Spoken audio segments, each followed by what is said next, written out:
ఇమ్మీడియట్గా స్కిల్ బాగుండి ఇమ్మీడియట్గా హై ప్యాకేజ్ కనుక రావాలనుకుంటే వీళ్ళకు ఉండాల్సిన బేసిక్ స్కిల్స్ ఏంటి, వేటిపైన ఫోకస్ చేయాలి అంటారు?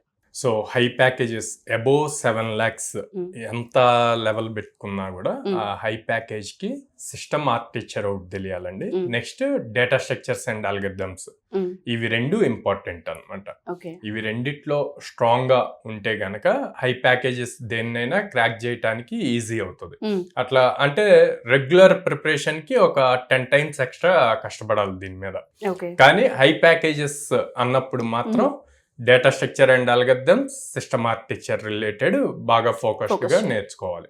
సో ఇప్పుడు మనం జావా ఫుల్ స్టాక్ కానీ పైథాన్ ఫుల్ స్టాక్ కానీ వీటిల్లో తీసుకుంటే కొన్ని కాన్సెప్ట్స్ చాలా ఇంపార్టెంట్. లైక్ తీసుకుని జావాకి వచ్చేసి జేవిఎం అసలు ఎలా వర్కౌట్ ఉంది అన్నది తెలుసుకోవాలి. లైక్ కలెక్షన్స్ అని చెప్పి ఉంటాయి, మల్టీ థ్రెడ్డింగ్ కాన్సెప్ట్స్ ఉంటాయి, దాంట్లో ఫ్రేమ్ వర్క్స్ ఉంటాయి, స్ప్రింగ్ బూట్ అని చెప్పి.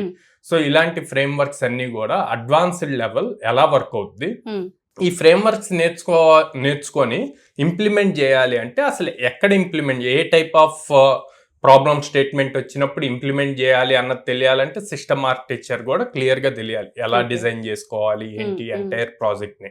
సో అంత హై స్కిల్ ఉన్నప్పుడే మనకి హై ప్యాకేజెస్ కి ఎలిజిబిలిటీ వస్తుంది.